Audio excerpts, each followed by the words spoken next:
What happened? What? Hello. Oh, you ready? Hey, Breaking Brown family, what's going on? It's Yvette Carnell coming to you again. As I do every Monday and Wednesday, 9 p.m. Eastern Standard Time. As I always do. Well, I didn't do it last time, but I'm going to give you a minute. I'll give the people who haven't come in here a minute to do what they got to do. As I always say, get your libations. Do what you got to do. Take care of the baby. Take care of the kids. Do what you got to do. And then we're going to get to it. So take a moment, get your popcorn or whatever you got to do, because we got something to talk about tonight, and I want to get right to it. I'm going to give you just a moment. I'm watching it kind of as people file in, and I'm going to give you just a moment before I get into the crux of what we're talking about. But before I do that, I need to make an announcement to those who are here. Libations in hand. Good, Janelle. That's, you're going to need them. If you're watching this and you haven't already, hit the bell button so you can get notified whenever we go live, because life gets hectic. Sometimes you forget. And I want to make an announcement. I know I said that the Booker T. Washington discussion would be in May. It might get pushed back to the first week in June, okay? Because I forgot I have a family engagement late May. That's when I tried to do it. So I forgot about that. So the first week in June is when we might have the Booker T. Washington discussion. Remember those two books I asked you to read? You know, The Education of Booker T. Washington and Up from Slavery, okay? So remember to get on those two books, and we're going to get into those books, all right? So just remember to do that for me.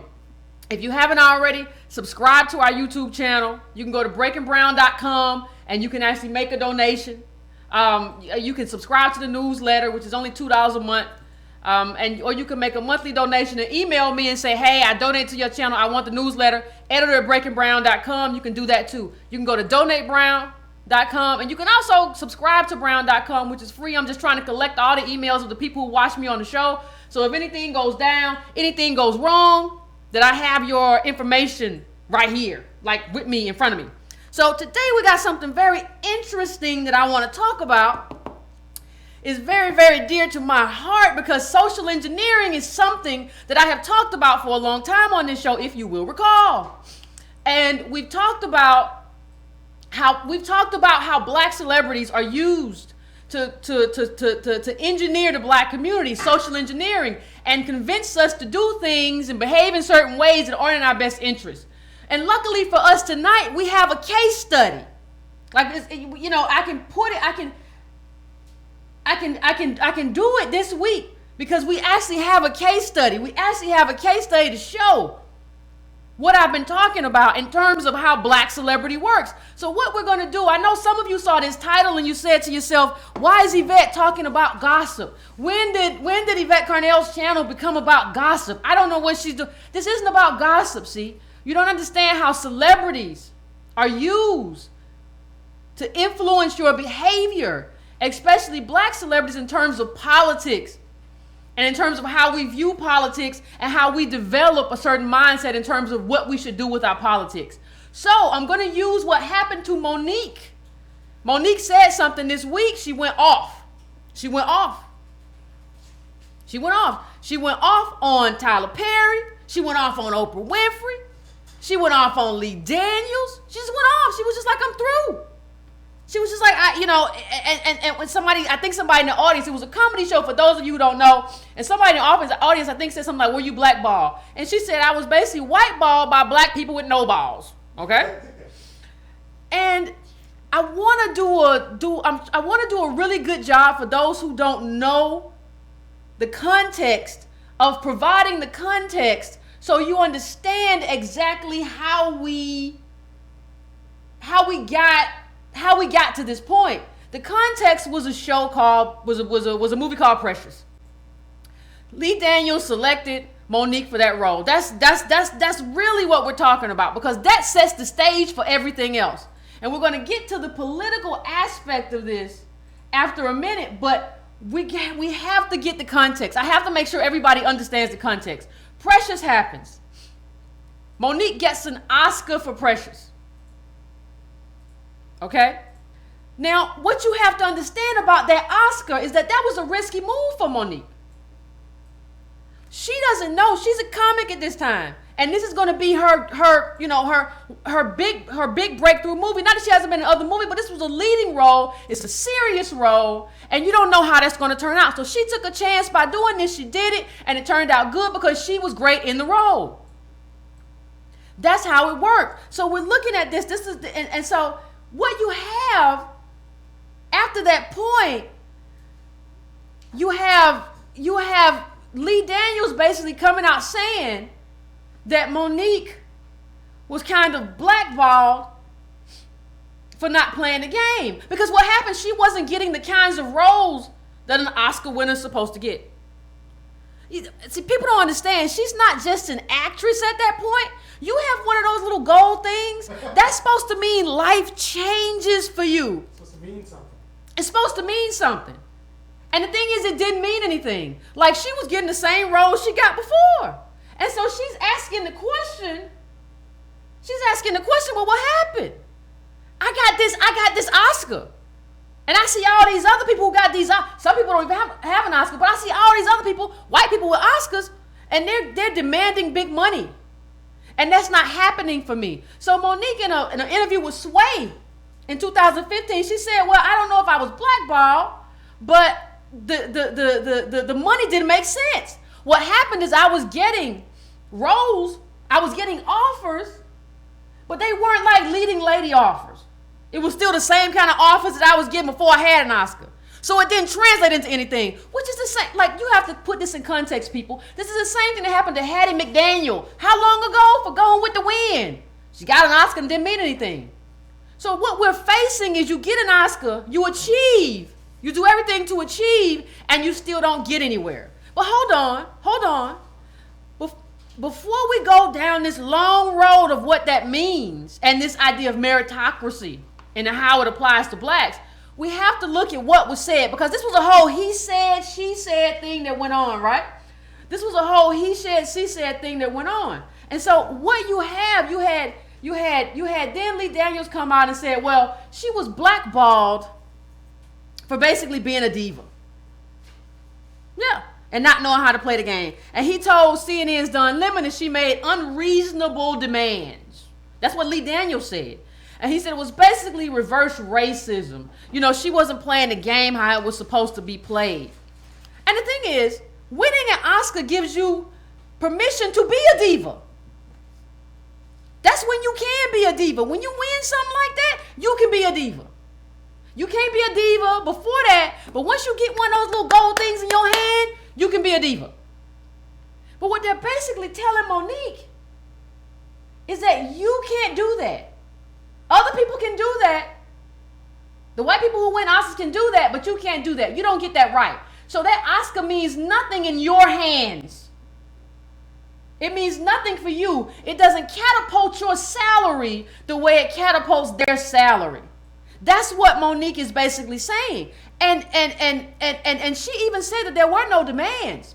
She told a story where she said, listen, the only thing I did is I politely declined, an offer to go to the Cannes Film Festival. They offered me to go, and I said, no, I had a lot of stuff going on, just coming off the comedy tour. I had a family. I said, no, I'm not going to go. But I did not. In the meanwhile, I politely declined. And so they said, basically, what is it going to take to get Monique here? And she said, she said, well, is her husband, who was also, I think, her manager, said, well, is there a price attached to it? Meaning, am I going to get some money?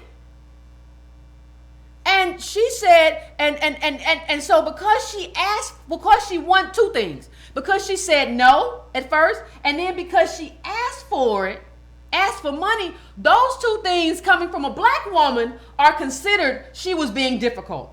Asking for money and saying no means being difficult. Now, here's the thing. Let's put this in a very good context. Okay? If you don't believe what I'm saying about Oscar winners having permission to be difficult, let's look at the tantrum. We can put up the Hattie McDaniel picture. Just put her up, just so we understand how in this day and age, Monique is still getting treated as a black woman. It's no different than Hattie McDaniel. Going with the Wind. You know how long ago Going with the Wind was? Okay? Now, I want you to put that in this context. I want you to think about that. And think about how Monique got treated. And they said she was being difficult. But you know who's been difficult in the past? White Oscar winners. Julia Roberts threw a tantrum. A full-fledged tantrum. A full-fledged tantrum. And nobody stopped hiring her. Nobody did anything. Nobody said we can't hire Julia Roberts anymore. She's difficult. She's a diva. She acts up. We can't hire her anymore. We can't deal with her. We can't work with her anymore. Nobody said that about her.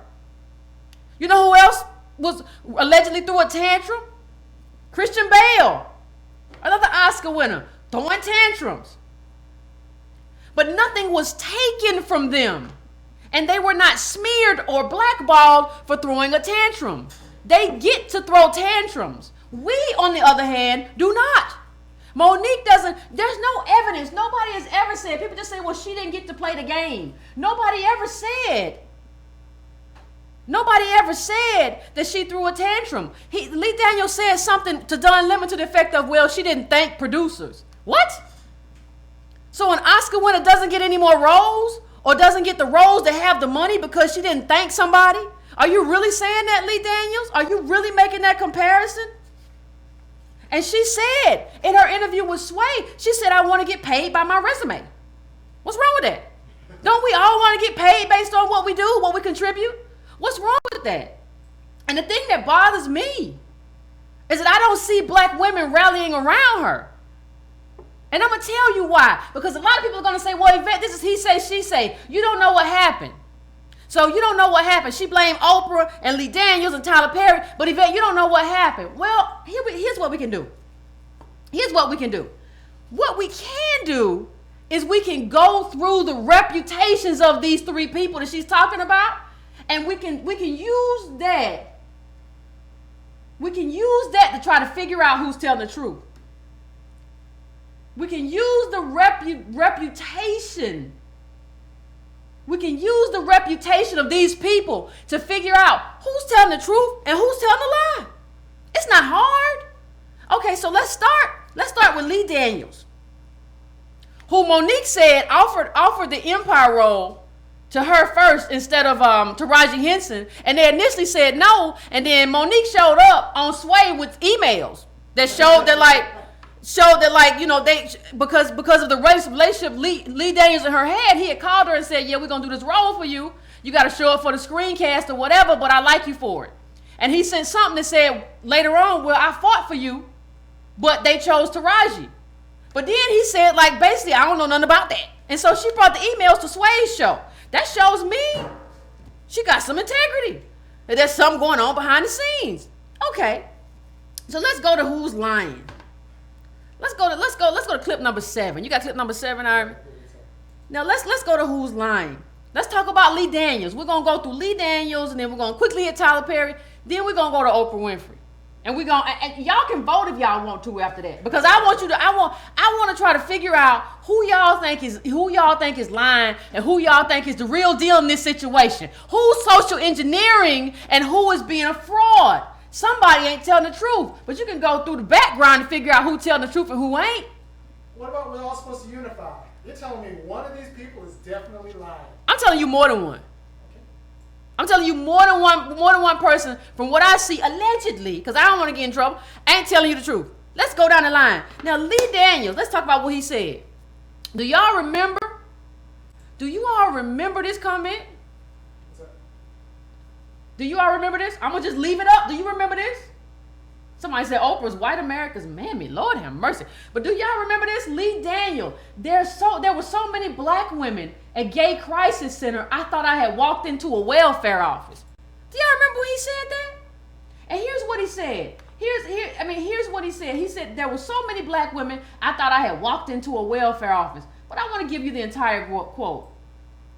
I walked into the Gay Men's Health Crisis Center, and I expected to see a room full of gay men where there are nothing but women there. And the reason why women are there, black women with kids, I thought had walked into the welfare office.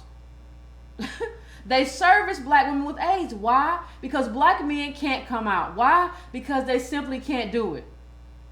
Now the very interesting thing about that is that it's a very damning comment in terms of the black community. Now you wouldn't know from that comment that the amount of black people who approve or who are gay friendly, like in terms of the studies, went from 40% to 60%. You wouldn't know that. You wouldn't know any of that. See, all of this is to make the black community seem deviant and lacking in morals and cruel, and we're Neanderthals. All of that is to position us in a certain position. So this is what he said about black women. Like, this is what Lee Daniels said about black women. I saw so many black women, I thought I was in a welfare office. Who says that? That sounds like something I would hear on the Rush Limbaugh show. And this is the man that I'm listening to in terms of what happened between him and Monique. I don't want to trust him. But let's go to number 2. If you go to clip number 8, there's something else. This is not the only thing that he said about black people. I'm just going to give you 2. I'm not going to give you everything. I don't have time to give you everything that Lee Daniels said that makes him suspect in my mind in terms of the black community. I don't have time for that. He says, I wanted white people to feel good about being white. Yeah, that's not my job. Oh my God. How is that your job? That's not his job. It's not his job, but that's the job he's doing, which lets you know he's not doing a job for you. That's what kind of black man feels like that's his job to make white people feel better about being white? How can you not feel good about being white? I can't understand how those words would ever come out of my mouth. Yeah. Like what can you contrive a situation where that makes sense? Those words coming out of your mouth. Yeah, as a black man. No, you as Yvette, like. No, I ain't never say nothing like you. Could never give me a good job with you. If you hear me say something like this, know that somebody put something in my drink, and you need to get me to a safe place so I can recover. Take me to the ER. Maybe they can give me something. I ain't never gonna say that. And even what he said, put that up. Even with what he said about black people and homophobia. Listen to this. Last year, it says a Pew Research poll recently showed that black opposition to gay marriage is now down to 49% from 2004 when it was 67%. And notably, that opposition actually receded more quickly after 2008. I'm sure it has something to do with Obama, but why are you going around talking about why are you going around trying to just paint African Americans as these rabid homophobes? It's an intentional way to make us look like we're awful people. It's an intentional way to make us look like. There was a very good study. I couldn't find it before the show, but it showed that the thing we have to understand is that church people tend to be more opposing of gay marriage than other people. That doesn't have anything to do with black people being like rabid crazy and just run. I mean, it makes no sense. If anything, most black people are just indifferent. Live your life, just don't bother me. That's not the same thing. Yeah, we had James Baldwin. How many of us show up? Yeah, we had James Baldwin. And look, who called James Baldwin Martin Luther Queen? Who called James Baldwin Martin Luther Queen? It wasn't other black people. You know who it was? It was JFK. Look it up. So, I mean, if you want to talk about it, if you want to talk about homophobia, that's who you need to talk to. I mean, it's just insane. I'll get to that. I'll get to that later. But now you can go to Tyler Perry. Let's go to Tyler Perry.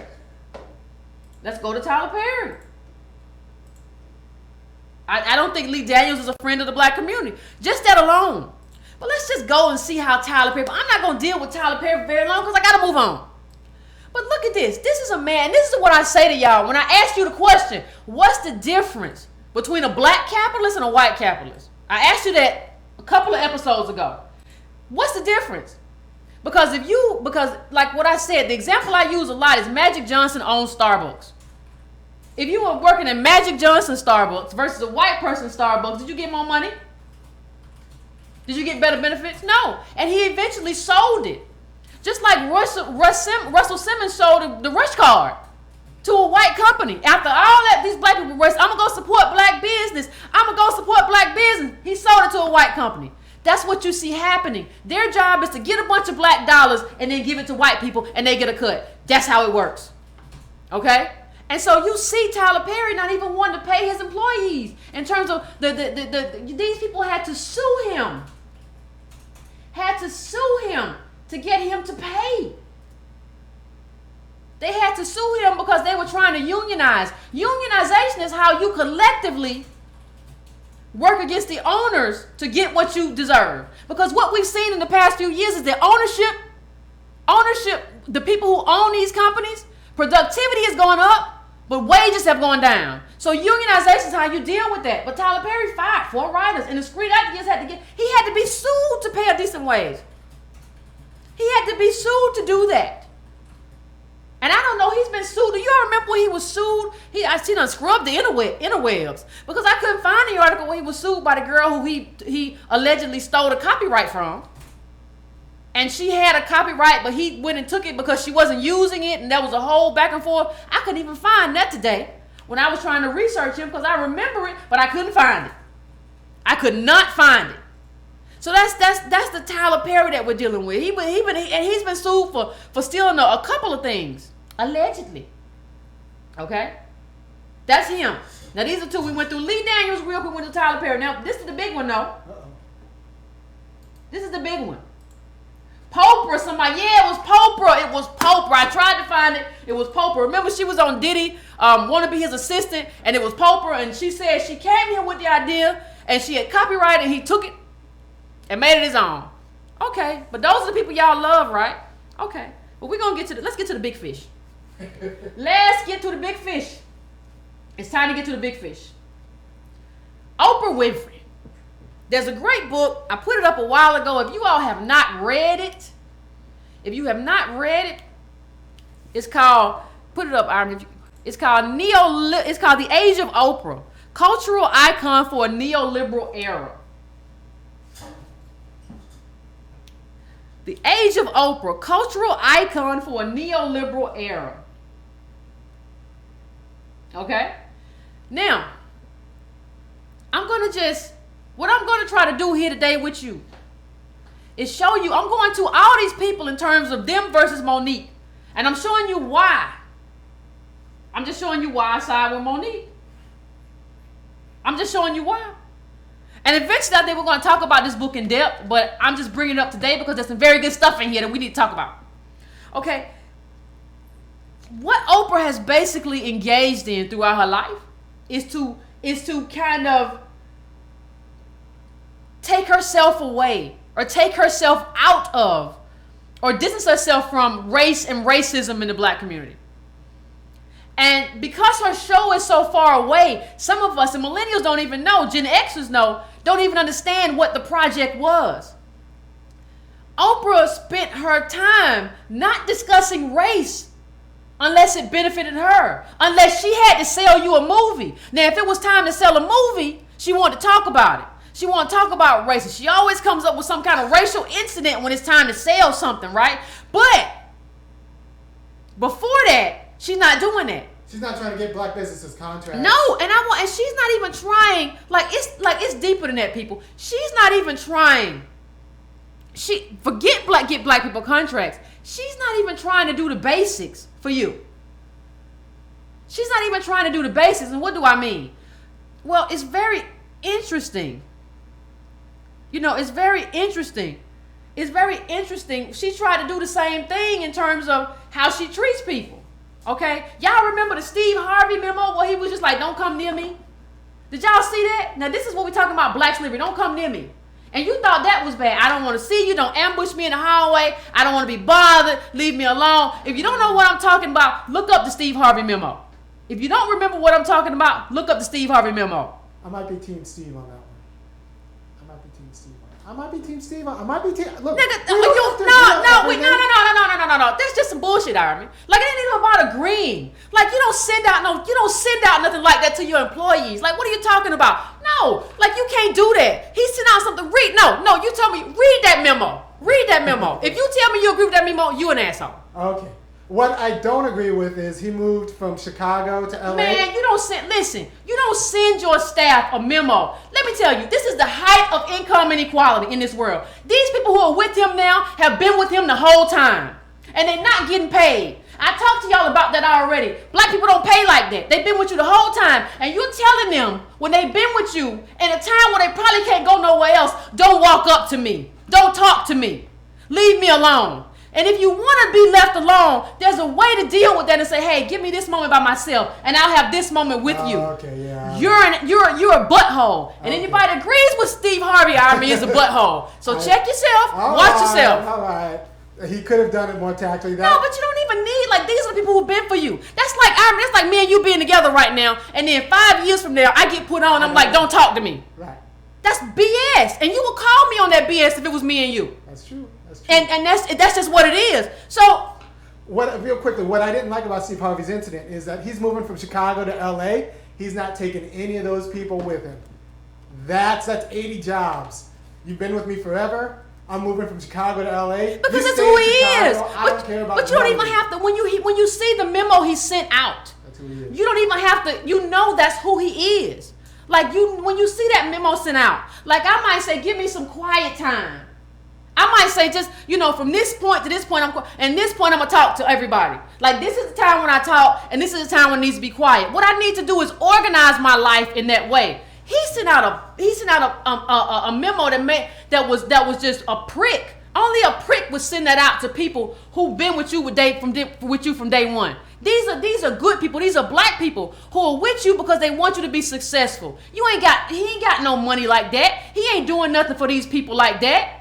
And they've been with him anyway. All the way. They probably been with him from his little radio show, all of that, because they want to support Steve. And then Steve gets put on and he's like, don't talk to me. So what if they want to talk to you in the hallway? Just put up something that says, hey, I'm from this hour to this hour. You ever had a professor and you say, don't, these are my, this is the hours I don't want to be bothered. And these are the hours that come bother me. Right. But you got to have time for your people. Your people could be going through stuff. And you don't want to talk to them, so nobody can come up to you no more, Steve? Come on. This ain't no stuff where you just pick these people up.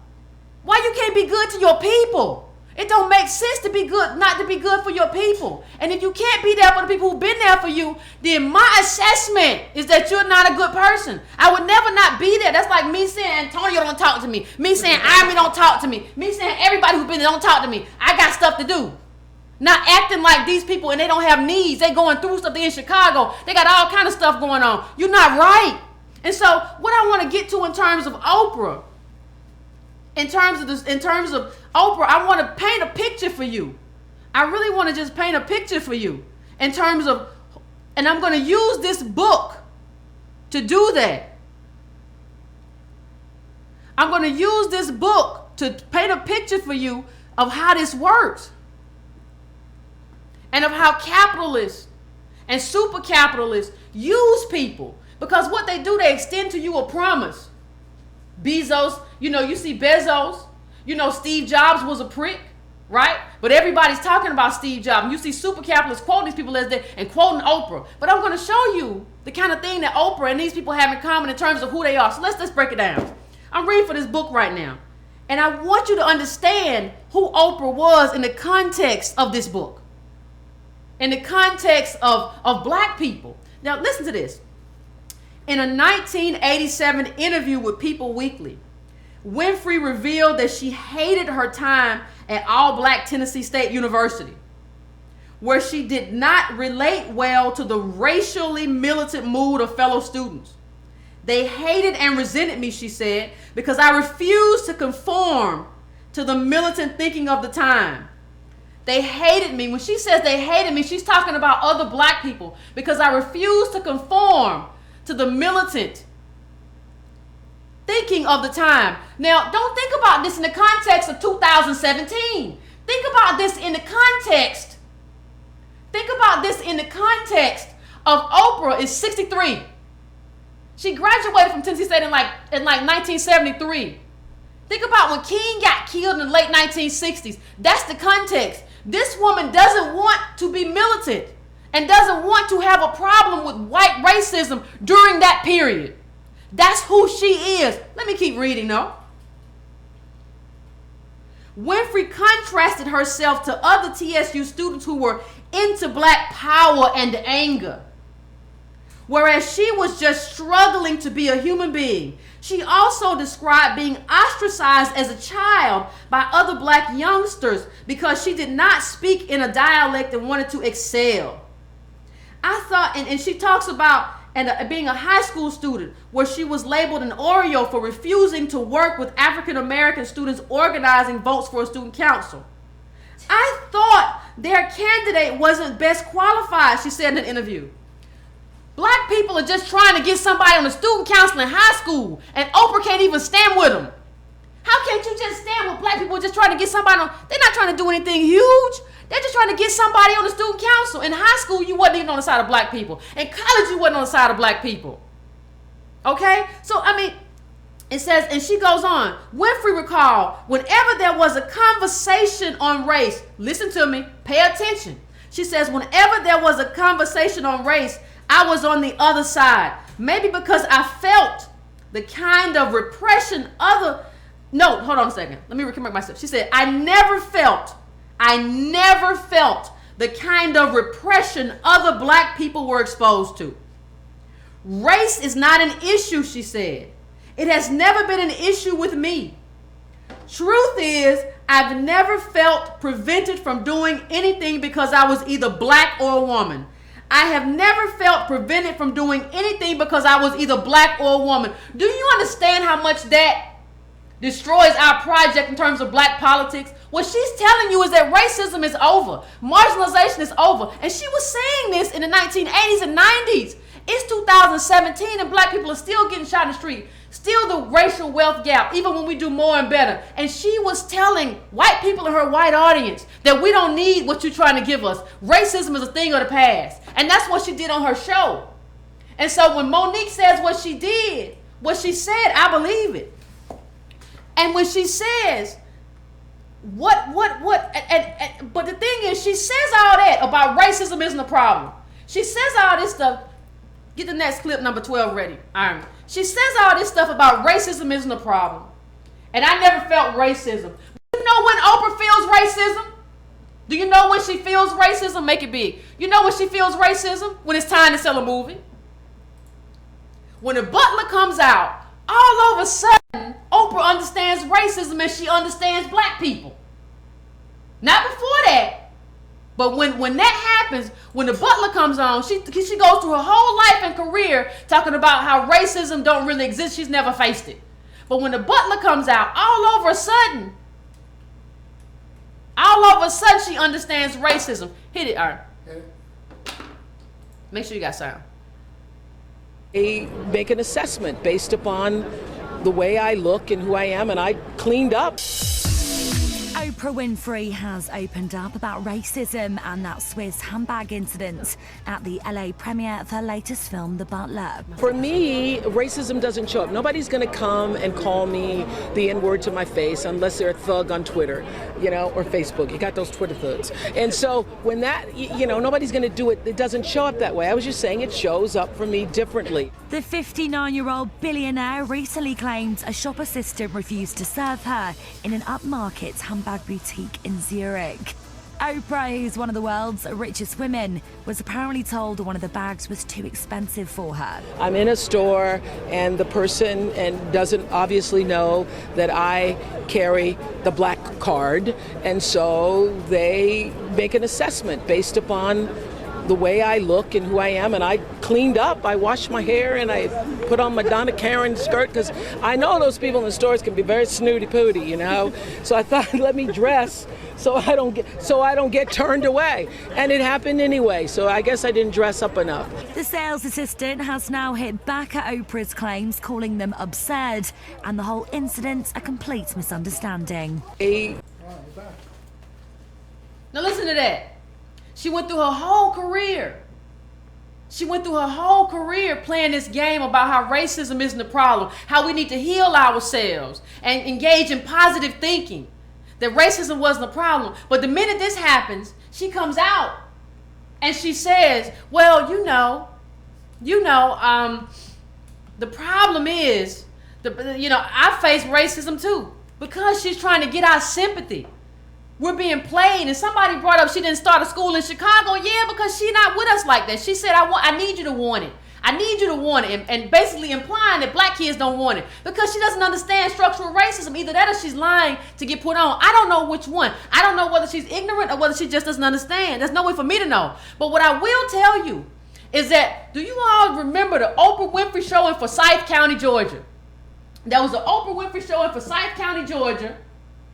And because that's racist, no black people, and there was a march, and Oprah was there. But one of the things that we were not told is that when Oprah did the filming for the show, she didn't let African Americans in. And here's why. Let me just read this real quick. It says, in a controversial move, Winfrey decided to ban African Americans from the episode, claiming it was to be a forum exclusively for the residents of Forsyth County, so they would feel comfortable speaking openly. Further, according to George Mayer, Winfrey worried that allowing militant blacks on the show would have been disruptive. A number of African Americans, including Reverend Hosea Williams, who is now deceased, the Atlanta civil rights leader who had organized the previous two marches, picketed outside the restaurant. Williams claimed his group had been misled by Winfrey into believing they would have an opportunity to express their views. What kind of African American leader do you have that doesn't allow other African Americans to express their views? That would rather be in a sea of racists in Forsyth County who were throwing rocks at black people during that march. But she said, I don't want to allow black people in. That would be discouraging. I want to give white people a space to be comfortable. And you all still run after this woman. You're not supporting Monique. You supporting her. Listen, let me just say this. Let me just say this right now. If you watching this right now, I want you to tweet this episode to Monique. I want you to let her know that if ain't nobody got her back, I got her back. And black women should have her back. Her sisters should have her back.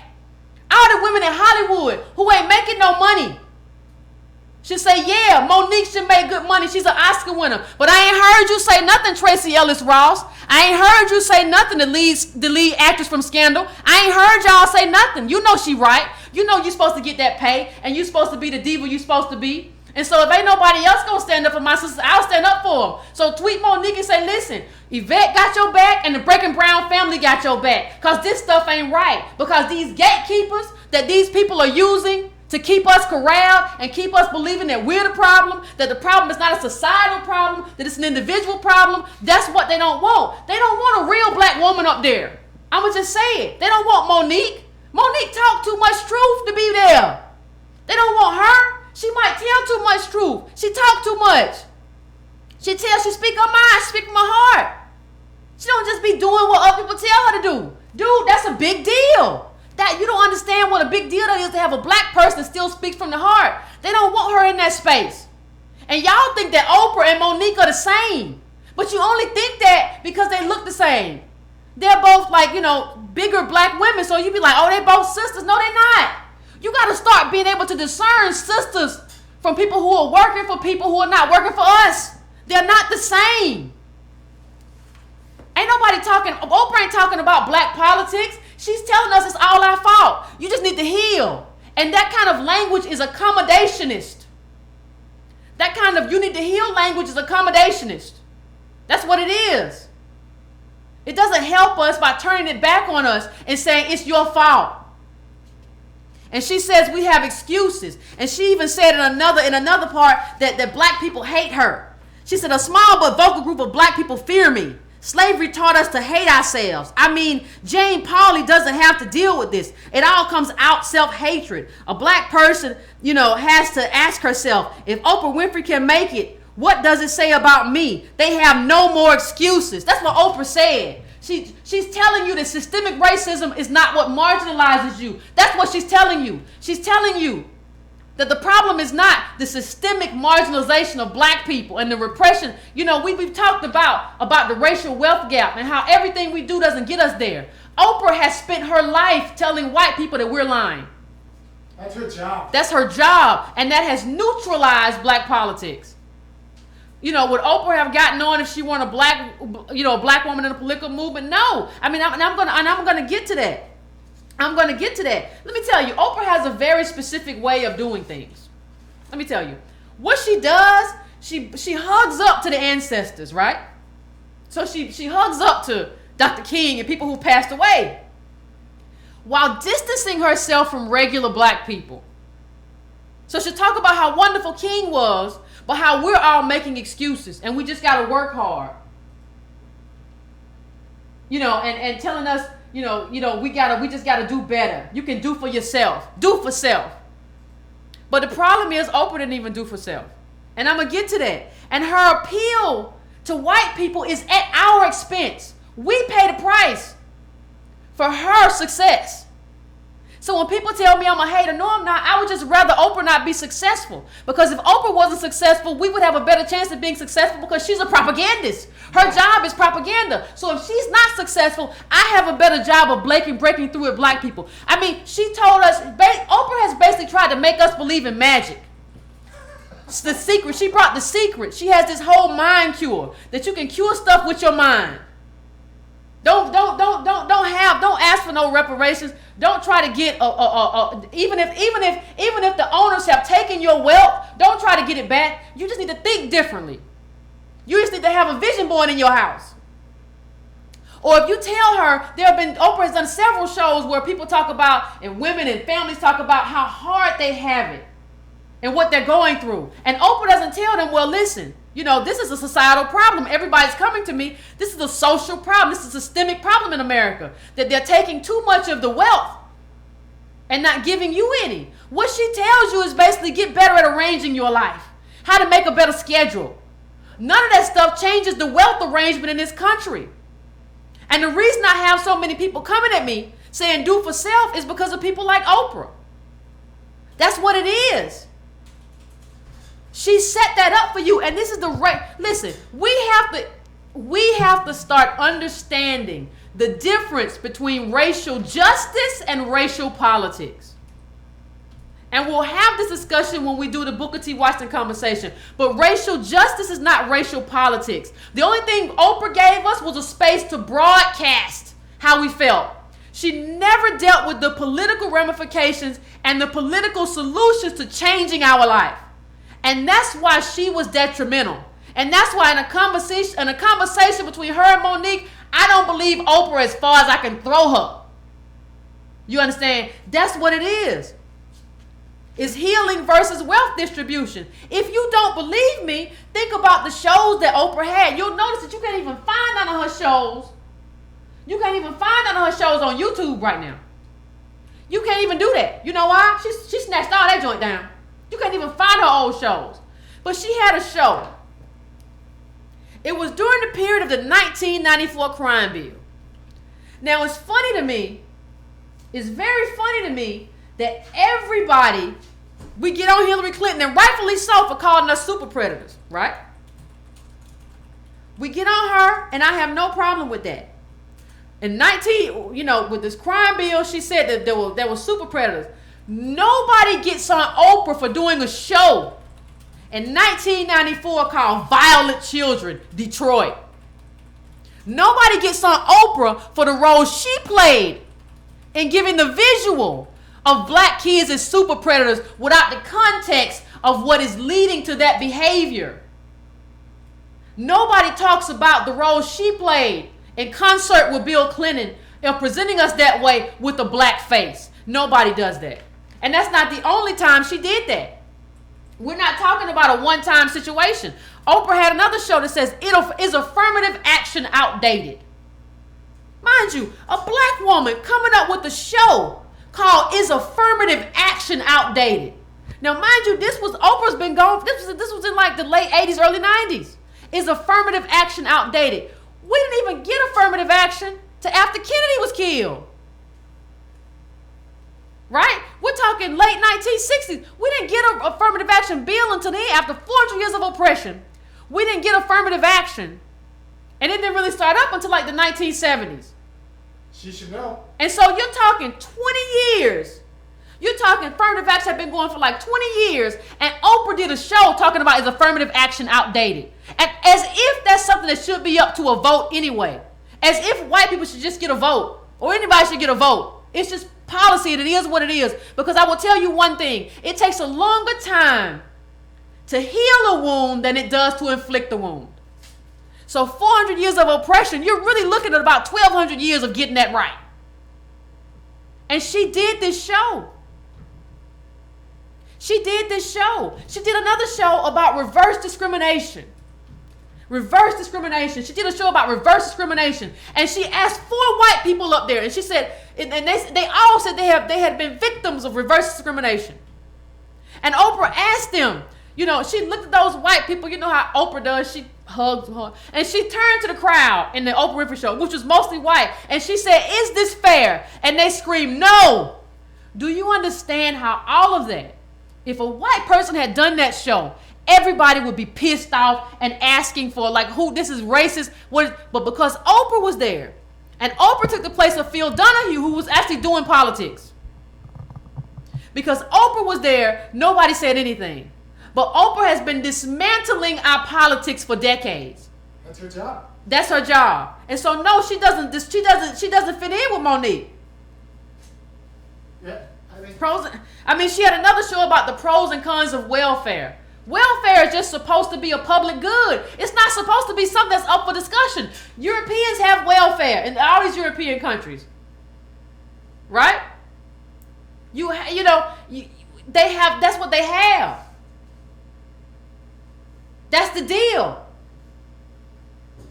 Nobody says, well, is welfare good or bad? But Oprah's opening this door to stuff that's detrimental to us, and nobody wants to say anything about it because she's a black woman.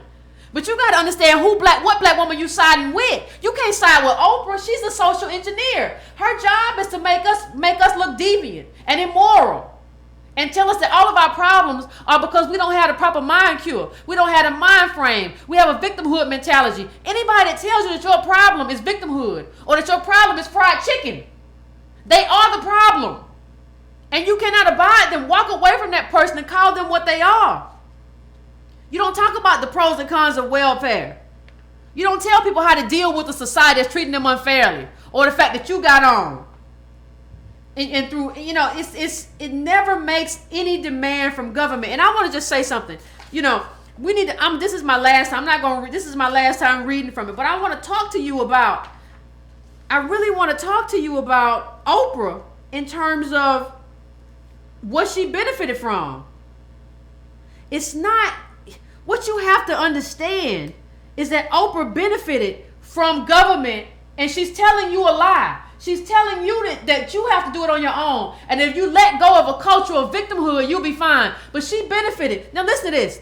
At age 14, she won a scholarship for black youth to attend a private school in Milwaukee as part of a late 60s experiment to desegregate schools by ferrying children from mostly black neighborhoods to mostly white schools. So the government was desegregating schools, and Oprah benefited from the fact that they were desegregating. That's what she benefited from. That's government that put Oprah in a private school. But she's telling you all you got to do is think differently. You see how these people lie? But let me continue. She completed school at East Nashville High, a white middle class school and one of the first Nashville schools to integrate. While in school, she worked part-time at a white radio station where she was a twofer, female and black, at a time when the radio industry was being pressured by civil rights and women's movements. As a student at Tennessee State University, she was recruited by Nashville's CBS affiliate looking for its minority hire, which, with her subsequent TV news job in Baltimore, reflected broadcasters' need to respond to the FCC pressure to desegregate. The FCC was being pressured to desegregate. Oprah was black and she was a woman. And that's how she got put on. If the government was not pressuring this to happen, Oprah wouldn't be nobody. You would not know her today. You would not know who she was if the government was not putting pressure on these states to this. But she don't talk about the power of government, and that's why she is so detrimental to what we need to do and what we trying to do. She benefited from black politics, but she won't fight for black politics. Or black politics, she got paid. And then when she got there, she started talking about how it was all our fault, and she worked her way to the top. Let's be honest, though. She did her job very good. She told white people and black people And this is the book. not to fight for black politics. And what happened? The baby boomer black people and white people stopped fighting for black politics, and that's how we're in the situation we are today. Yeah. That window that allowed Oprah to get put on, Yep. she helped close, and now it's closed. And Obama just shut that, shut it. So, like, that's what happened. We had, like, all those people, that entire generation, the civil rights generation, fought for the kind of black politics that got Oprah on. And Oprah got on and left all of us. And Oprah then got paid to close that window. And started teaching and started talking about magic. She didn't just get paid. She got paid and started talking about magic. She got paid and started telling lies. Just call it what it is. It's a lie. It's a lie for you to come on and say, I just got here by hard work. Either you stupid or you think I'm stupid. My mama said that all the time. Either you stupid or you think I'm stupid. Either you a fool or you think I'm a fool. But I'm not a fool, Oprah. I know exactly how you got on. What you should be preaching is the power of government. You should be telling people, government got me here, and we need to keep government so other people can get here. What you should tell people is that government will close the private capital, and that white people will close the door on you if you don't get government involved. That's what you should be telling. That's what you should be preaching. So you're telling her to tell the truth. Tell the truth. Tell the truth and shame the devil. Tell the truth. Tell the truth, because that's what got you on. That's what got you hired. That's what got you in that school. All of that was government. And then you came here and just lied to us, and you've been lying to us for a very long time. It's all in the book. It's all in the book. I'm gonna put this book up one more. If you gotta get this book, you want to understand Oprah, the age of Oprah, get this book. And it's all, and that's the reason. That's why you don't see her shows anymore with the kind of shows she had. You know, and we're finna go to the phones in a second. But what I want to say is, you have to understand, like, we have to start supporting these people who are standing up and being black out loud. These people like Monique who are being black out loud, we have to support them. So like I said, if you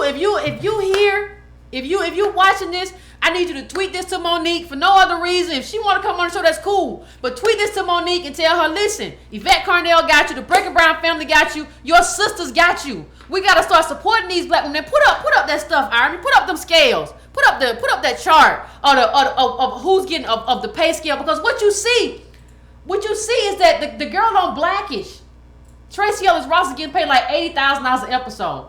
The women from the Gilmore Girls are getting paid like $750,000 an episode. All those women who are not getting paid should be on the side of Monique. You got all these black women who are going through the same thing, but I don't see none of them on her side. So what I'm saying is that tweet her and say, hey, Yvette Carnell supports you, Breaking Brown supports you, everybody over here supports you, and we don't like what's happening to you. We gotta stop letting our visionaries just die broke. We gotta stop letting our visionaries just not have enough. We gotta stop letting our visionaries get out here and speak the truth and nobody stands up for them. We gotta stop letting our visionaries be out here by themselves all the time. That's our sister. We can't let her just be out there. Why? Because you like Lee Daniels? Because you like Oprah? She ain't supposed to be out there like that by herself. That's not how this is supposed to work. All right, so people are going to ask you, oh, Yvette, you're just doing celebrity news now. But you're saying, no, there's a tie to media and politics. Media has a role. And if you don't pay attention to media in its role in social engineering, you're not going to get your politics right. Is that the argument? Media is everything, but you got to dig up and see who this is. Media sets policy. That's what media does. Media sets the policy. Media sets the policy. That's how you frame it. Why do you think Ida B. Wells Barnett was so big on media? Because you got to give people information, so people run around, Oprah, no. For what? Why? You got to understand what she does. Let me tell you, like, you got to start setting up for your sisters who are not getting paid enough. I know about that. Are we trying to pretend now? I know about that. So I'm just saying, you got to stand up for them. Like, and then there's another clip. Put that other clip up. There's another clip too about black that has the blackish people and they're not getting paid either. I think even Scandals, like the lead actress there gets like $250, which is still far below, and everybody talks about her. But y'all ain't talking about the fact that she ain't getting paid right, and the same as these other people. You're not talking about that. Come on, man. So we're trying to pretend that Yvette Carnell couldn't host a a talk show on daytime television. Why does Wendy Williams get that job and you don't? Because she's not going to say nothing. Right. She's not going to say nothing. Like, she's going to talk about celebrities and that's the end of it. You she's not going to say anything. Yvette Carnell could be just as interesting, just as viewer friendly and reader friendly, talking about black politics on NBC or ABC or wherever Wendy Williams is. Except at the end, you're not just going to get gossip on Bow Wow or whatever. You're going to get a black politics that matters. Yeah. So it's not even about ratings or the money you would bring in. It's about the political message you would. It's about the political message that you're sending. Right. So Yvette on national TV is scary. Like, if you don't take anything away from this conversation, their job is social engineering. The whole project of Oprah is to get you to believe that the reason you're not successful is because you didn't try as hard as she did. It's because you have a victim mindset. And that's the whole project of a lot of people, to convince black people and even poor white people that their problem is that their mindset. Change your mind, change your life. It's garbage. Understand that it's garbage. You're not going to, listen, when a whole bunch of stuff starts happening to a big community, a big swath of people, it's no longer an individual problem. It's a societal problem. That means that the way you've structured your society is problematic. You're giving too much to the people at the top and giving too little to the people at the bottom. That's why they're struggling so much. There are no more public goods, which means you can't take advantage of stuff that was meant for you. Everything's been privatized. That's what it means. That's racism. All right, so someone on YouTube actually made a pretty good point. At the time that Oprah was giving money away or starting a school in Chicago, starting a school in Africa, okay, teachers in Chicago, black middle-class teachers were getting fired left and right. Same time. Yeah. Same time. I mean, I think at a certain point we have to get in our mind that there are certain black people who just don't like us. Right. I mean, you might like a few of us. Like Oprah might like Issa Rae.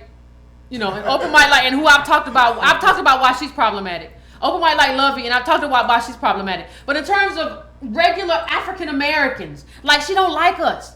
Like, she didn't like the African Americans in her school. She didn't like the African Americans in her college. At a certain point, it's like, maybe you don't like us, and maybe the person that gets picked by white capital is the person that don't like black people. And you have to ask yourself why you are supporting that person, why you are supporting a person who has shown no love. And you have to think, people like, well, she donated money to Morehouse. She's donating money in hopes that these people are going to be corporate and they're going to be respectability politics. But her whole enterprise before that, you don't get cover. Your whole enterprise before that was teaching us that everything was our problem and that what we need in this country was healing. We don't need healing in this country. We need redistribution. Healing is not the answer. The answer is not for me to meet with a white person at a coffee shop and we talk about our differences. The problem is you have inheritances I don't have because you stole it, so I need it back. And if a white person, let me tell you how you know an ally. How you know an ally, Army? You talked about it online. Oh, yeah. The ally is the one who's all about reparations for black descendants of slaves. Like, if you have to stutter in saying reparations for black descendants of slaves, or if I have to talk you into it, nope. It's not who you are. It's not who you are. You're not an ally. You're not an ally. And we didn't just start scratching people off the list. Not an ally, not an ally, not an ally, not an ally, not an ally. Instead of being like, let's have a conversation. We've been having a conversation for a long time. We shouldn't show up for anybody. If they're Michelle Obama or Barack Obama or Oprah, if they can't say the words reparations. If they can't do what it takes to make black people whole in this country. This is my phone for a second. Yeah. That's what has to happen. We can't show up for anybody. And we have to start, listen, black people, we have to start being more discerning in terms of the kinds of people that we support and the kinds of people that we don't support. We have to start being more discerning. You know, we have to start doing that. And she said something very discerning in that thing I put up. She said, I cleaned up because I know how the people look at me. So she said, when she talked about not getting that pocketbook in Switzerland, Oprah Winfrey, or wherever it was, she said, I cleaned up. I cleaned up because I know how people are. I have a black card, but I want them to know I have a black card. It's crazy. I cleaned up. You gotta clean up to be black. You got, as a black person, you gotta clean up and put on Donna Karen. Cause she said I put on Donna Karen. So you gotta clean up and put on Donna Karen. So now you acknowledging as a black person, you gotta put on Donna Karen to get let into a store. But all of your career has been premised upon the fact that this racism doesn't exist. That all you have to do is work hard.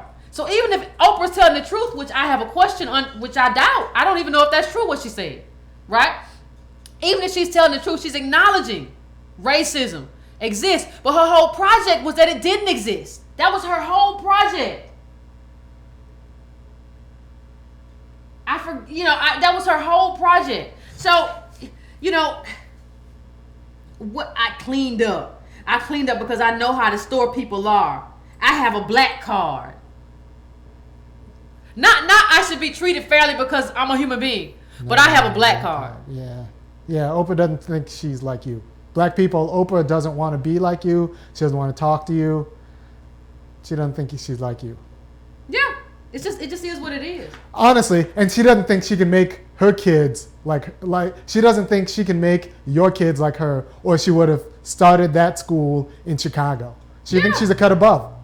She thinks she's a cut above. And I mean, somebody asked me again the name of the book. The name of the book is The Age of Oprah, cultural icon for a neoliberal era. It looks like this Oprah on a dollar bill. That's perfect. Like, Iron's putting it up again. So that's the book. It's a great book. It's a great book. It's well documented. You need to check it out. People have to understand that before the Oprahs, we had a black politics. Like, affirmative action wasn't a 4-letter word. Like, we had a black politics.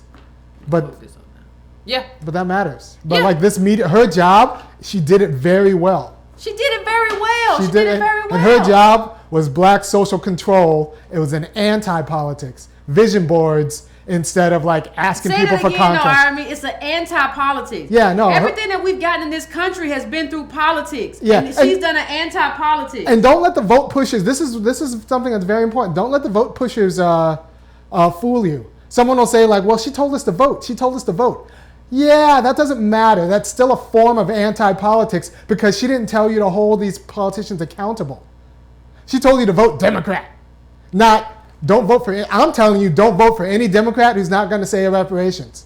If black people had that political message, watch the Democratic Party change. I mean, Oprah had an episode called "Unemployment: How to Cope." Unemployment What a job. I mean, unemployment was viewed as like and the phone number. Unemployment was viewed as like a personal tragedy, like not something that's like it was a personal tragedy, not like something that's like this systemic. What we understand about capitalism is it has booms and busts, and what other countries have is a robust welfare system, which especially in Europe, first world countries have a robust welfare system because they know capitalism has booms and busts. So we got to take care of people when capitalism explodes, as it always does.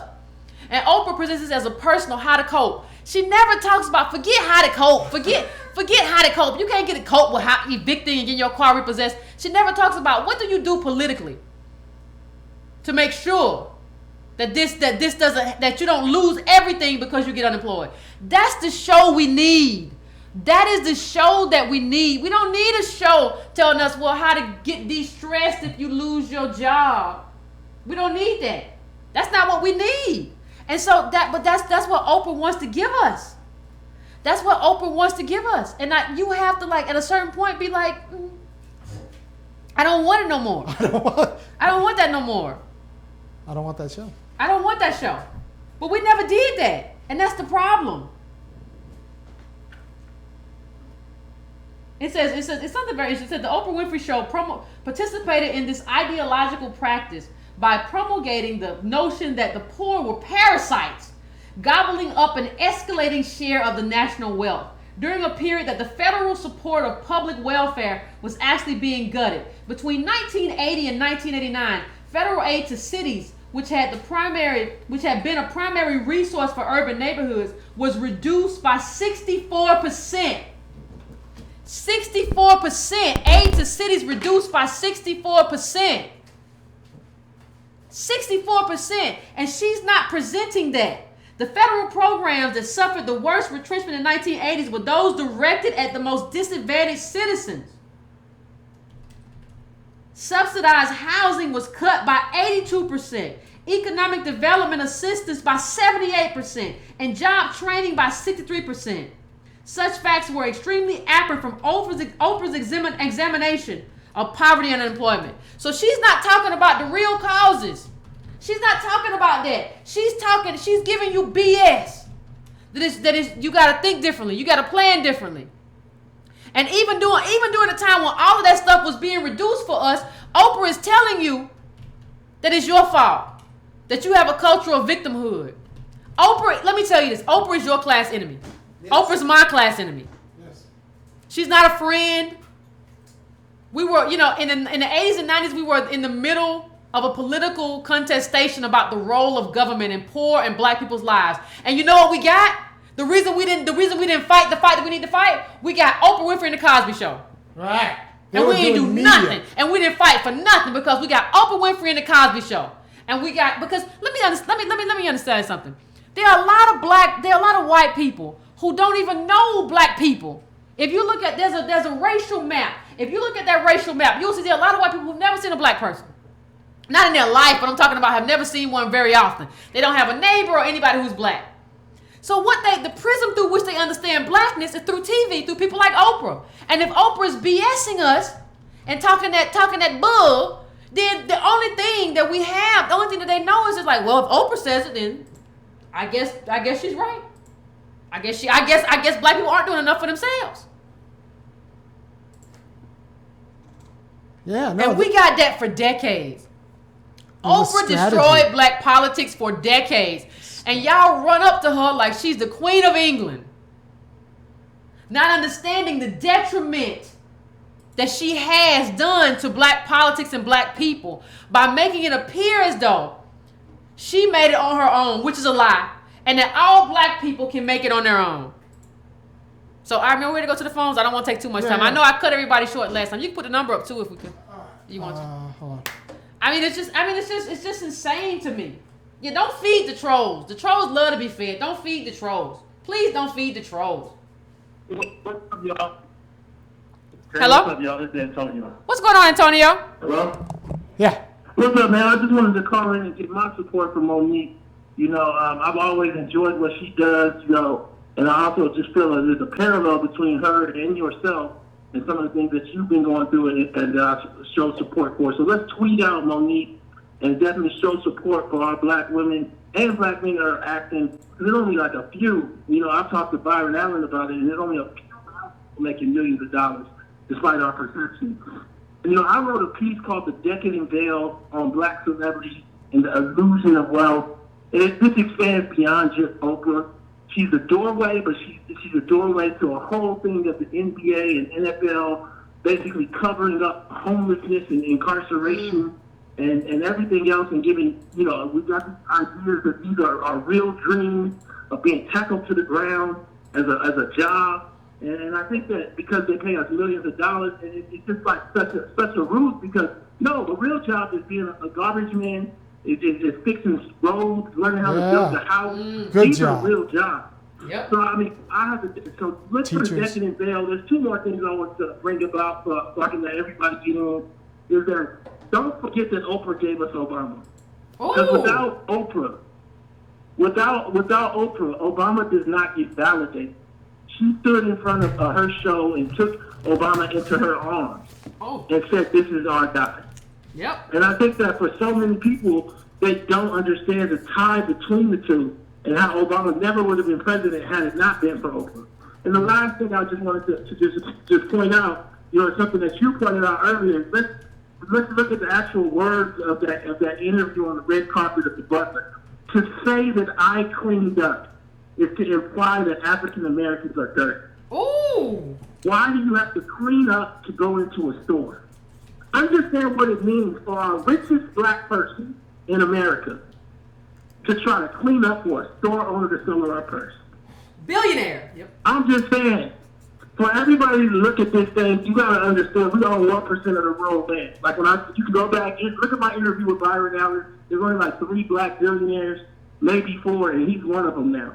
And he lays it out. It's called the economic genocide. It's an hour interview, and he lays that fire. And basically, what we come down to is that our biggest black people own part of a channel. or a channel. Byron owns his 100%. Oprah owns like 40%. Discovery owns a big, like 50% of her channel. That's our biggest black person. We don't own cable line. We don't own oil. So no matter what Voice or Claude or anyone else says, when you don't have the power base of ownership, you're always begging for the store owner to see you as cleaned up. Ooh. That's all I want to say. Thank you, Antonio. Dang. Think about that, what he said. Go to Tone Talks and subscribe to Antonio Moore's channel. Somebody said, was that Tone Talks? Yeah, that was Tone Talks. You can go to, that was Antonio Moore. You can go to Tone Talks and subscribe here too. If you're new here, because I got more people than you. So if you're new here, subscribe to my channel as well. Antonio and me and I, we're trying to do good work. So what he said, you got to think about what Antonio just said. Our biggest billionaire, Oprah Winfrey, owns part of a channel. That's it. She don't own no resources. She don't own no coal. She don't own no oil. She don't own nothing that can be passed down to. She don't even got kids, so she don't even understand legacy. Because I would find me some kids if I had a bunch of money, because that's legacy. You have to, when you have money, you have to understand what legacy means. You can't be selfish and say, I don't want kids no more. No, you got to put a legacy together. You got to get people to train them. But she owns part of a channel. She owns part of Discovery, and that's based on personality. So she can't even transfer that because that's based on Oprah. Because Oprah's still selling Weight Watchers and still doing TV. That's based on her and her personality and what she can sell based on. She can't do nothing after that. It's not like you own a bunch of land that produces oranges, right? And you've been selling oranges to Florida, all these orange juice places and whatever. You can't do that. It's not like she owns, all these cotton or whatever, and you've been selling it, fruits and vegetables, and you sell them to Kroger or Publix, and you pass that production company down to your kids. The best of us owns part of a channel. She don't even have one channel that's hers, part of a channel, right? And I think something else Antonio said was like she gave us Obama, who was like so detrimental, who didn't like us either. She gave us him, and for her to say, well, I had to clean up. That implies that, that you're dirty as African American. Why couldn't you just go in your regular clothes? I'm sure white people walk into there in jeans. And you see Obama said in 2004, there is no black America. There is no white America. There is the United States of America. That's a lie. There is a black America that's owed reparations, like Irony said, and a white America that's got to eat it. You got to take it. That's just what it is. There are two Americas. Oprah and Obama, the detriment that they have caused us is we got to get serious about this. What'd you say, Aaron? Yeah, at least two Americas. At least. At least. But the two main ones. There's a way of unity. Yeah, there's a way of these calls for unity and unifying and all coming together. Unifying Jack. No, that erase our particular claim. I'll unify with my particular claim. So don't let any Democrat tell you to unify and while unifying, erasing your particular claim. Yeah, I don't want to have no conversations. We done had enough conversations. If you want to know what's going on, you can go read some James Baldwin and come all the way up. I don't have to have no more conversations. You can read Ta-Nehisi Coates' reparations piece. I don't have to have no more conversations with you. Well, let's get together. I don't have no more conversations. Where's my money? Where's my money? I don't want no more talks. I don't want no more racial healing. Where's my money? When you give me my money and give me some free health care and all kind of stuff, then you can have a conversation about, okay, I got myself made whole. Now we can heal. Yeah, I can heal when you make me whole. I'm not gonna heal before that though. And let's be honest, it's not just you get free health care. You need an advantage. It's not like a universal program will do this. Say that again. No, say that again. It's not just you need a what? It's not that a universal program's going to help. Say that again. You need a what? Black people need an advantage. Say that again. Advantage. They need an advantage. Say advantage like 5 times. We need an advantage. We need something that everybody else doesn't get. Advantage. Because we need an edge. We don't have an edge. If everybody else get it, we don't have no edge. I need to have more than you. Yeah, because the history of America says once you give it to everybody, everybody else uses it against black people. Yeah. Yeah. So we need an advantage just to be equal. I need an advantage. I don't need to be like, well, I'm going to give it to everybody. I supported Bernie Sanders because I thought it was the best we're going to get at the time. But I really don't want something that takes care of everybody because everybody wasn't slaves, right? Right. So I don't want it. This is a racial inequality. When you look at the racial, even poor white people have $10,000 and we're negative. This is a racialized system. And poor white people look like rich white people. So they can go around. You don't know when they walk into a store whether they rich or poor. You know what I mean? So they don't get pulled out of cars. They don't get redlined, all that stuff. I don't need something that's just for everybody. I need something specific for African Americans because we have a racialized past, and I need money that makes me whole for that racialized past. Yes. So no, I'm not doing anything other than that either. Thank you very much. All right. Let's go to the next call. You got it.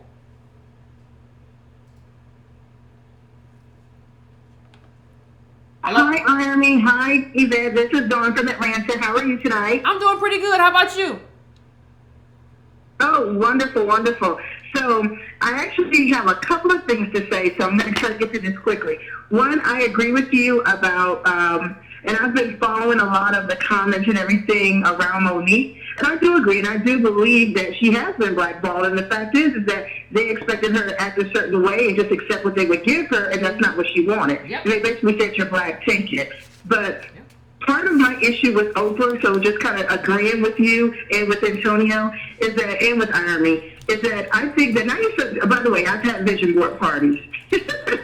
So I'm one of those people that have actually hosted vision board parties, but it's very middle class.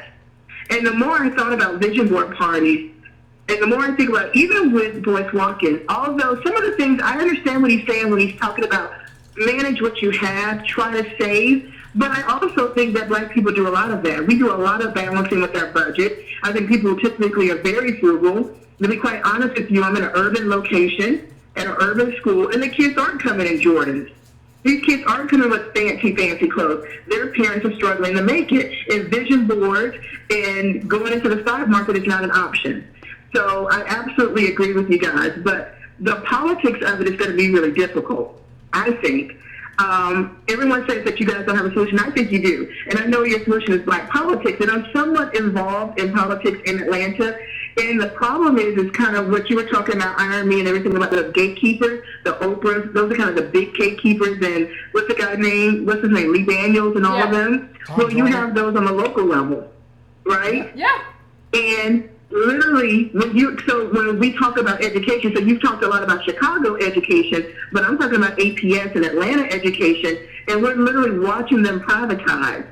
We're literally watching them, and we fight. Like, I'm like a big education advocate, and we're literally saying, no, you can't bring in these charter schools. You can't do this because you're breaking up these clusters. You're breaking up the flow. People aren't going to know who to go to, but it's all done on purpose. I just went to a forum last night on Bill's new bill that passed on Education House. I think it's Bill 338, but it's OSD Light. Opportunity School District Light. And again, it's just setting everything up to take over and to privatize. Yeah, and so when we look at black politics, you know, and I'm sorry, but the problem is that when people do stand up, they say, no, what you're doing is you're literally, with these charter schools, what you're doing is you're dumping these kids that don't have a way out in these schools, and you basically are writing them off. I mean, I literally feel like the superintendent is writing off certain schools in this in the APS school district. No, I agree, and Carla. keep bringing up others. I appreciate it. No, I agree with you. I agree with you. I agree with you, Carla. Thank you. I appreciate you calling in. No, I agree. I agree with her. I think what she was talking about, the problem is, like, if there's nothing else to take away, everything needs to be anchored. Everything you do in your life needs to be anchored in data. Because other than that, if you're not anchoring what you do in data, you're just being delusional. And I want you to be sane. If you just making up stuff, I'm gonna do it no matter that. No, this is a collective effort. It needs to be collective. And so what you see, you know, we save better than whites in terms of what she was saying. Like, that's what she was saying. We save better than them. So don't tell me that my problem is eating fried chicken. Don't tell me that my problem is buying weed. Don't tell me that my problem is Jordans, because it doesn't connect with the facts of the situation. You're not telling the facts. The facts say the different thing. The facts say even when we do that, we don't close the wealth gap, because the wealth gap is vivo transfers. It's what's passed down from family to family. That's the biggest asset. And so you can't tell me that because it's not true. And that's the problem that people have with me, because you can't tell me stuff that's not true. You can't tell me about your dream, right? That's just not it. And so that's just kind of where I am with it. And I think she's right. She's right. And that's not just Yvette's opinion. That's the data. There's a Demos report that came out, I want to say about a month and a half ago, and all of Davidy's work says the same thing. Black family saving rates are actually better than white families in the same income bracket. So we're not... Yeah, and the thing about it is, let me just, you have to understand that, like, anybody who doesn't understand this is dangerous. Because they're not anchored in anything real. And when you're not anchored in anything real, what you do is like you present people fantasies. Because fantasies are easy. Like black politics, I told y'all about Chakwe Lumumba. If you haven't Googled him, he's passed away, but his son is now, I like mayor of Jackson, Mississippi. Google him and you can understand what black politics looks like. If you're not trying to do black politics and you're telling black people they can do whatever they want to do, like they Superman and go jump off the roof, that's dangerous. We've gotten our gains in this country specifically through a certain process. And we need to reignite that process. And people like Oprah have neutralized black politics in favor of wish fulfillment. If you wish it hard enough, it's going to come. I believe, and I don't believe. Belief don't have nothing. Get down on the ground. We got to start getting down on the ground, supporting and working with organizers. Right. Especially on the local level where people haven't taken over all the money. Right? Yes. And where it's not as big. We got to do that. And people telling you that you can do it just because you believe it, it's going to hurt you. And it's not going to just hurt you. It's not going to just hurt you in terms of money. It's going to hurt you psychologically by making you blame yourself. Any black person that tells you blame yourself or a white person, that's a person that you shouldn't trust. Okay? Yeah. That's all I got to say about that. Charter schools equals a war on the aspiring middle class versus the black poor. That's just what it is. The aspiring middle class on one side and the black poor on the other. Yep. And let's be clear, what side are we on? Yeah, we're on the side of the working class black people, which most are working class poor. Yeah, that's working poor black people. At. And if you're not on that side with us, then you're a class enemy. And if you're trying to escape them, to call them that. Yes, if you're trying to escape that or ashamed of them or like you don't want to talk that your cousins are broke or your uncles are broke or if you're scared of them. Somebody said, click your heels 3 times and there it is. Yeah, that's what a vision board is. That's what you got to believe is. Yeah. This is what it is. So we need a media that's on the side of the black working class and the black poor. Yep.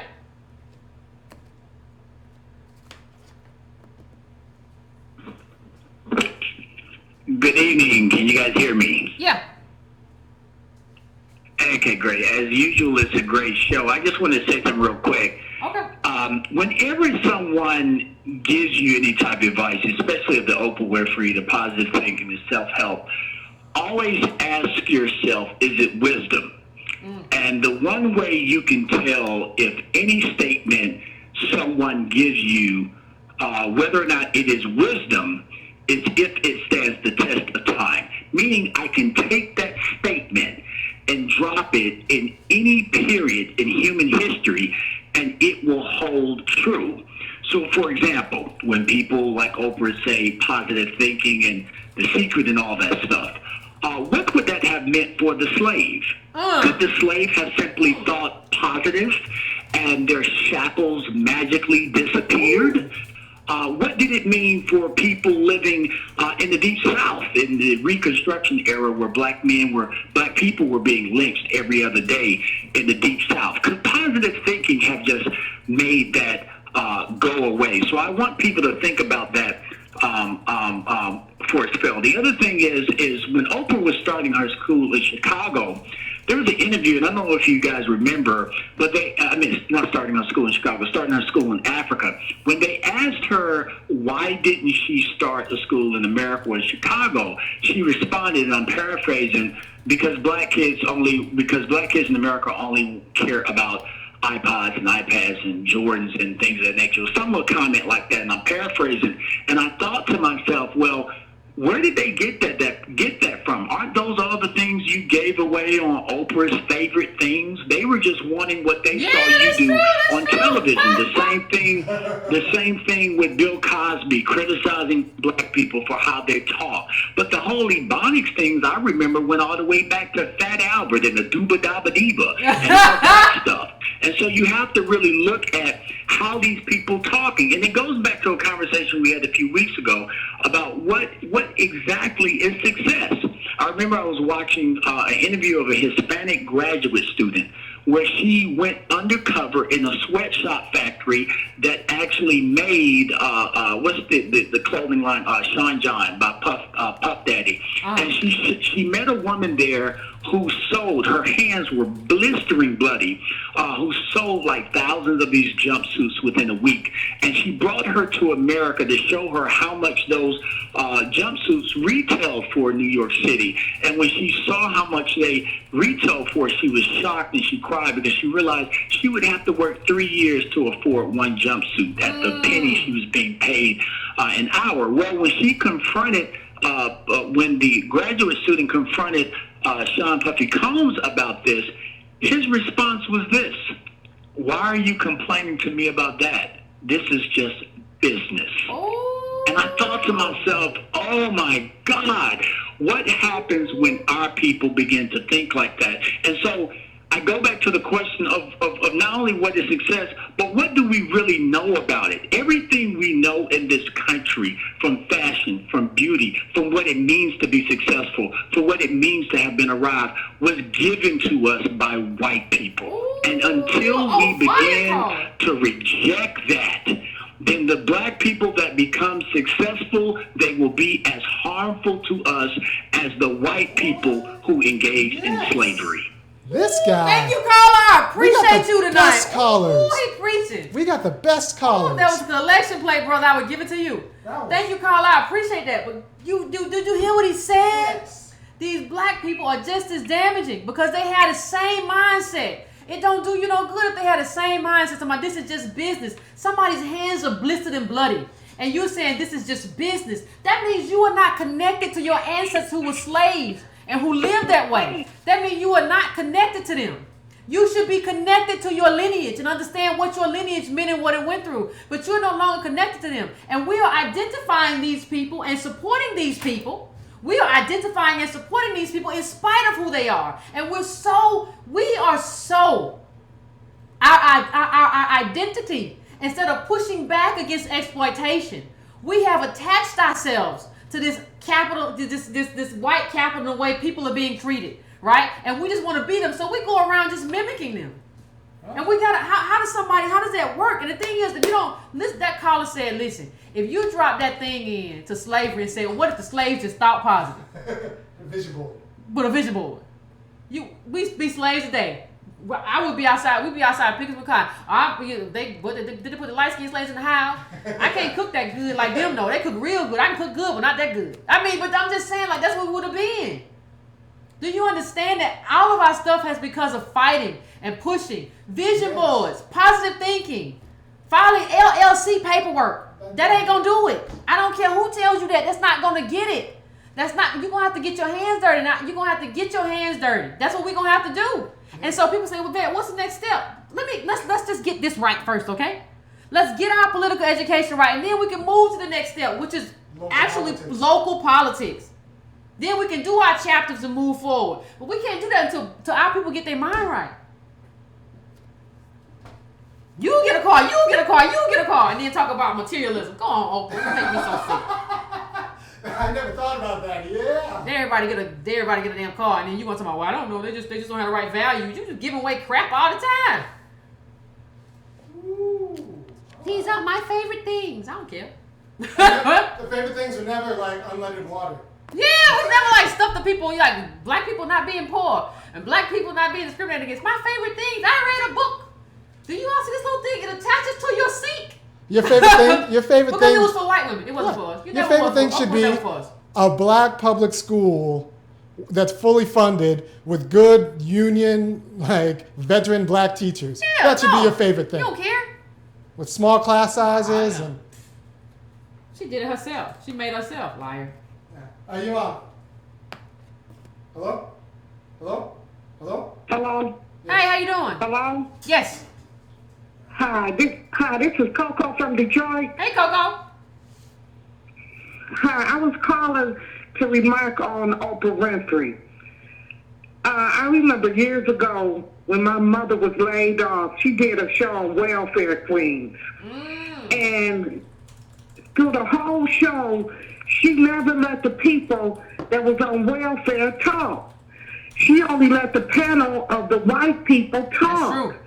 And at that time, I was in a very poor state of mind, and I probably needed to be on welfare myself.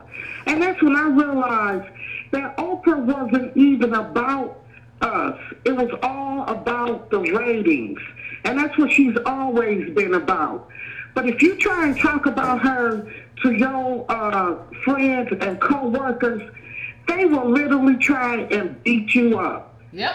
And I just feel that that the population is being put to sleep by people like Oprah, Lee Daniels, all these shows that come on, Tyler Perry. It's about putting us to sleep and not even addressing what's really going on around us. You know, and it's just sad. I'm glad you're doing the show on it. I've been following you for a while, and I really appreciate you, Yvette. Thank you. I appreciate you everything too. You do. I appreciate you too, and I just want to say, you know, she's right. Like, if you read this book that I put up, Oprah and the Neoliberal Age, if you read that book, it talks about how Oprah was always on the side of the conservatives in terms of how she framed the conversation. Because you don't have to come out and say, I'm on the side of the conservative. You can frame the conversation in a way where the conservative looks like, or the person who's against welfare looks like they came out on top. And that's what she always did. She didn't want to hear a lot from the other guests. She would bring them on, but she would frame the conversation in a way that they would lose the debate. And so that's been her project. Yep. That's been her project throughout her life. You got to get that book, The Age of Oprah. That book really details what the caller just said. That's always been it. Okay? That's always been who she is. And that's her. She would have never become a billionaire if she had been any different. She would have never become they would have never let her through. But her whole job was to present us in a way that where it's our fault. This is our fault. This is our fault we're on welfare. It ain't about oppression and segregation and redlining and Jim Crow and Reconstruction. It's our fault. We don't have the right mindset. And that was her project. And it was, when you read that book, you really understand how sneaky she did it. It was a very, very, very sneaky way that she convinced people that, like, this was our problem, while presenting herself as a an arbiter. Like, I'm just trying to see both sides. And when you look at, that's not what she did. She wasn't trying to see both sides. She was trying to present it in a way that, like, we were the problem. African Americans were the problem. Yeah. We were lazy, and we didn't have the right mindset, and we had a victimhood mindset, and we had a slavery mindset. That's what Oprah did, and that's her legacy. Her legacy is how being beneficial to white capital and white conservatism. That's Oprah's legacy. So thank you, caller. I appreciate it. Okay. Thank you. Okay. Bye-bye. Bye-bye. We can go to the next caller, Army.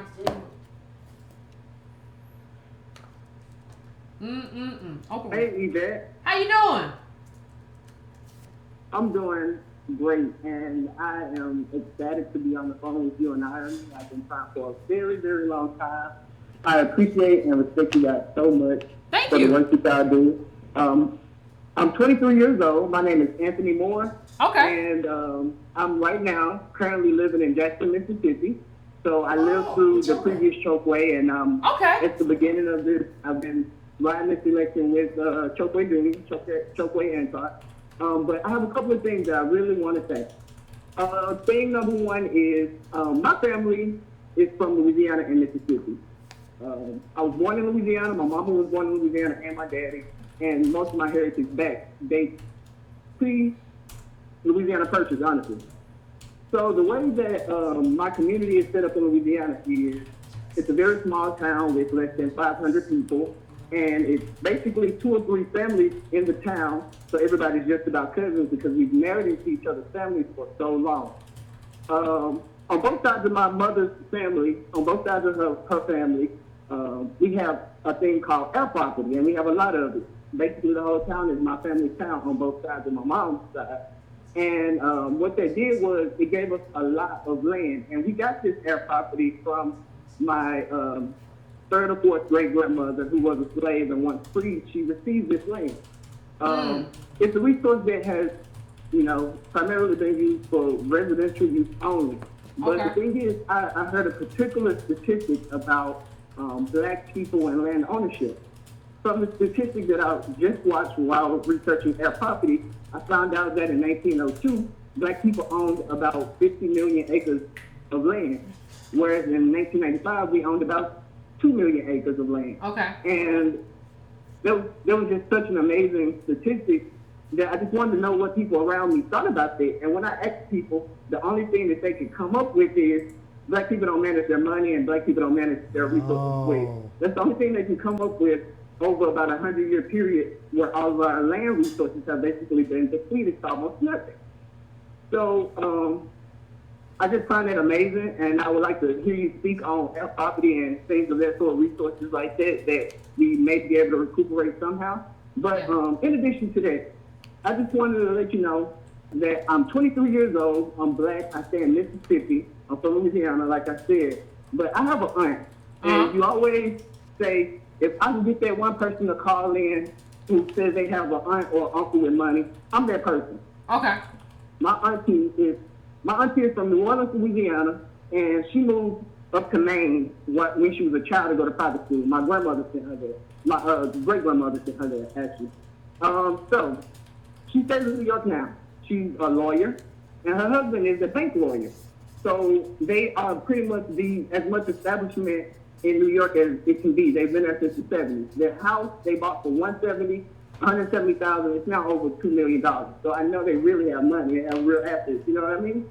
So the thing is, they. I went up to spend a lot of time with them over the last year or so, and the way that they live and think about black people is exactly how you are describing Oprah's thought process about black people. That's true. Exactly the way that you describe all of these elite black people. It's not once they get the money, they have their mindset when they're striving to get the money. You can't strive to get money and think that everything is injustice, because there will be like an oxymoron in the brain. Like, why would you strive for something that you know you can't attain easily? So the thing is, they just use their limited or their success to discount anything black people have going on, discount any statistics that I agree. About no, I agree. Look at me, I have money. Yep. Thank you, caller. I appreciate that. No, I agree. I think we look at the people who have money and we look up to them, but they don't even like regular black people. Like the people who have money, like he said, I got an aunt who have money. She's just like Oprah. Oprah thinks of you the same way as like Rush Limbaugh thinks of you, or the same way Sean Hannity thinks of you. That's not a good thing. Why are you looking up to them? And like sometimes, what you gotta understand about these people, sometimes the way they get on is by doing the most awful stuff to us or talking about us in the most awful way. Like you need to look critically at the person who got on, because that's typically the person who sold themselves to get on. They're not getting on by themselves. It's not like they're a black business person and they got all their money from black people, and so we can. No, these are people who got chosen, and people who got chosen usually get chosen for a reason. Yes. Okay, and so I'm not saying, well, Yvette, would you get chosen? Would you go? Yeah, but I don't know how long I would be there.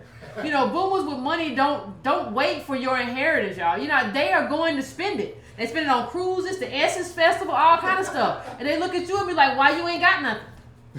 They were the ones in the real estate boom, but they be like, I did it, you can do it. They don't understand timing. Like our boomers really don't understand anything. And I've had my own experiences like with wealthy boomers who try to control you, and then when you say anything, well, I don't want to deal with you anymore. Well, okay, I'm just gonna tell you the truth. I'm not gonna kiss your butt for nothing. So let's take the last call, Arvin. You got it.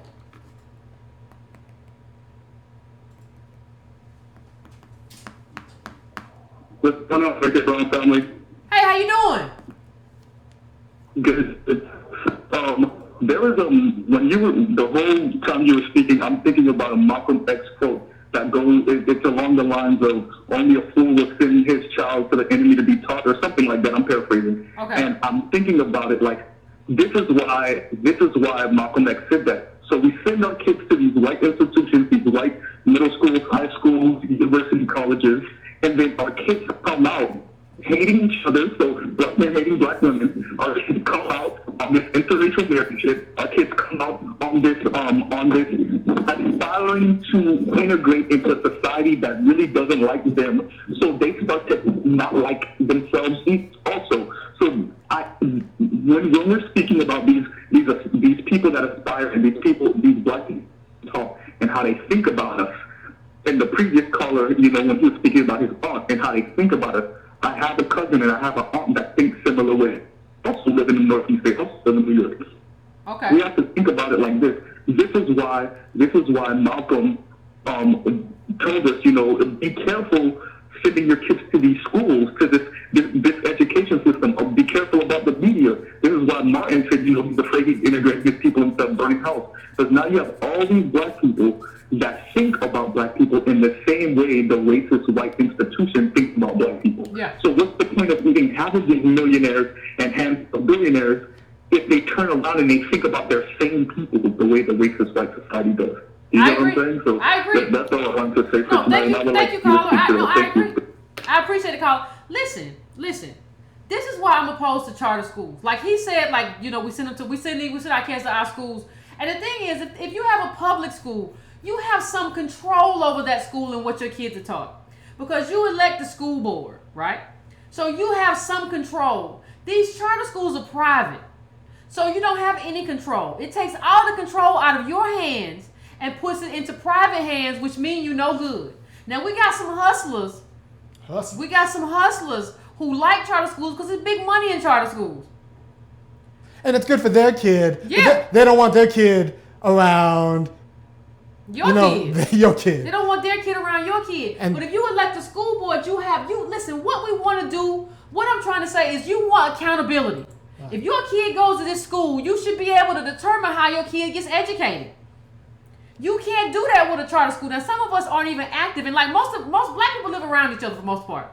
So for the most part, we live around each other. So these are black schools. So we need to determine how do our black kids get educated. And by you doing that, by saying you a member of the school board, I'll vote you out. I'll make sure the principal gets removed. Whatever. You can't do that with a charter school. So that's why I'm opposed to Roland Martin and all these other people who have been, what's the guy name with the real wavy hair who still wears a wave cap at like 45? Yeah. You know what I'm talking about, light-skinned guy. I'm opposed to that because the part of the problem is that you're taking anything that takes away your control is not good. You should have your control. You need to have your school board because otherwise you don't have a say in terms of how your child is educated.